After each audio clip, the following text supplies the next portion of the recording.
আছো, অথবা তোমরা যারা সফরে আছো, মুসাফির অবস্থায় আছো, অথবা তোমরা যারা বার্ধক্যে পৌঁছায় গেছো, একেবারে বিরক্ত হওয়ার কারণে রোজা রাখতে সক্ষম না, অথবা তোমাদের মধ্যে এমন ব্যক্তি যারা অসুস্থ হয়ে গেছে, তারা কি করবে? তাদের জন্য কি রোজা ফরজ?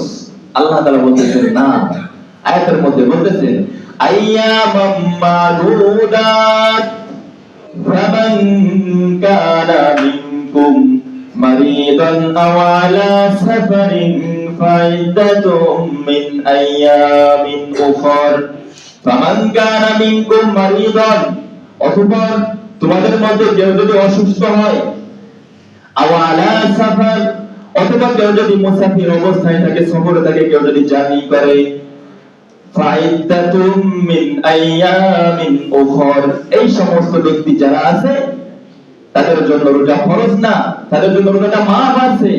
ফাইদাতুম মিন আইয়ামিন উখর, তারা চাইলে আজকের এই রোজা না রেখে পরের সময় রমজানের বাহিরে এই রোজাকে কাজা হিসেবেও আদায় করতে পারে, কোনো সমস্যা নাই।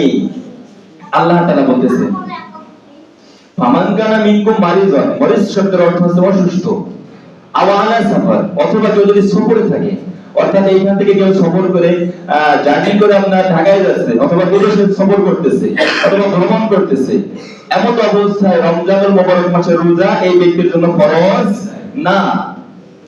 হ্যাঁ, সে চাইলে রোজা রাখতেও পারে, নাও রাখতে পারে, কিন্তু যদি সে রোজাটা না রাখে তাহলে এই রোজার বিনিময়ে পরবর্তী সময়ে, পরবর্তী মাসে তার জন্য যে কয়টা রোজা সে ছেড়ে দেবে, সেই কয়টা রোজা তাকে কাজা করতে হবে। কি করতে হবে বলেন ভাই? কাজা করতে হবে। অসুস্থ যারা আছে, মা বোন যারা আছে, তারা প্রত্যেকটা মাসে মাসে যারা অসুস্থ হয়, অথবা আমরা যারা জ্বরে আক্রান্ত বা এমন অসুস্থ যার কারণে রোজা রাখতে পারতেছি না, তাদের জন্য রোজা রাখা ফরজ না, ছাড় আছে। কিন্তু যে কয়টা রোজা আমার আপনার অসুস্থতার মধ্যে কেটে যাবে, তাহলে আমি আপনি এই রোজাটাকে গণনা করে এই কয়টা দিন রমজানের বাহিরে আমাকে আপনাকে কাজা আদায় করে দিতে হবে, কোনো সমস্যা নাই। ওয়া আলাল্লাযীনা ইউতীকুনাহু ফিদিয়াতুন তাআমু মিসকিন, এবং আয়াতের শেষ অংশে আল্লাহ পাক রব্বুল আলামিন বলতেছেন ওয়া আলাল্লাযীনা ইউতীকুনাহু, এবং তোমাদের মধ্যে কেউ যদি রোজা রাখতে সক্ষম না হয়, বার্ধক্যে পৌঁছায় যায়, তাহলে সে কি করবে? ইউতীকুনাহু ফিদিয়াতুন তাআমু মিসকিন, অথবা এমন রোগ হয়েছে যে রোগ থেকে আর সুস্থ হওয়ার কোনো আশঙ্কা নাই, সুস্থ হওয়ার কোনো সম্ভাবনা নাই, এই রোগ একেবারে তার জীবনের শেষ রোগ, তাহলে এই সমস্ত ব্যক্তিরা কি করবে? ফিদিয়া দেবে।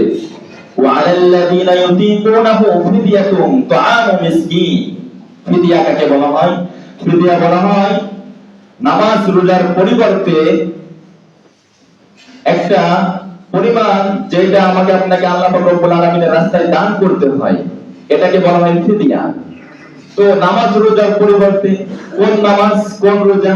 এমন নামাজ যেই নামাজটা মনে করেন আমি আপনি এমন অসুস্থ হয়েছে যার কারণে আমি আপনি করতে পারতেছি না, এই নামাজের পরিবর্তে আমি আপনি যদি ফিদিয়া দিয়ে দিই, তাহলে আমার আপনার নামাজের যে দায়িত্ব ছিল, যে জিম্মাদারি ছিল, ফরজ হুকুম ছিল, এটা আমার আপনার উপর থেকে উঠে যাবে।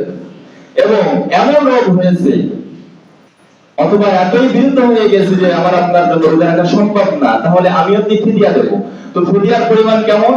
একটা সাদকাতুল ফিতরের পরিমাণ যেমন, একটা ফিদিয়ার পরিমাণ তেমন। অর্থাৎ আমি আপনি যদি 2 দিন রোজা না রাখি, তাহলে 2টা সাদকাতুল ফিতরের পরিমাণের টাকা আল্লাহর রাস্তায় দান করে দিতে হবে। তারা কারা? যারা বার্ধক্যে পৌঁছায় যায়, অথবা যারা এমন অসুস্থ, যাদের অসুস্থ থেকে সুস্থ হওয়ার আর কোনো কি নাই, আশঙ্কা নাই, ফিদিয়া দিয়ে দিতে হবে। অথবা মনে করেন ফিদিয়া দেওয়া সম্ভব না, ফিদিয়া দেওয়ার সামর্থ্য নাই, সে গরিব মানুষ, অসহায় মানুষ, সে কি করবে? তাআমু মিসকিন, সে প্রত্যেকটা রোজার বিনিময়ে একটা মিসকিনকে, একটা অসহায় ব্যক্তিকে খাওয়াইতে হবে একদিন করে। কি করতে হবে বলেন? অসহায় ব্যক্তিকে কি করতে হবে? খাওয়াইতে হবে। মনে করেন একজন ব্যক্তি বার্ধক্যে পৌঁছায় গেছে, সে 30টা রোজা রাখতে পারি নাই, সে যদি পারে তাহলে 30টা রোজার বিনিময়ে 30টা সাদকাতুল ফিতরের যে পরিমাণ আছে সেই পরিমাণ টাকা আল্লাহর রাস্তায় দান করে দিতে হবে। অথবা 30 জন ব্যক্তিকে একদিন 3 বেলা পেট ভরে খাওয়াইতে হবে, অথবা একটা মানুষকে 30 দিন খাওয়াইতে হবে। বিষয়টা বলতে পারলাম ভাই? মাসলা কি বুঝে আসছে আমাদের?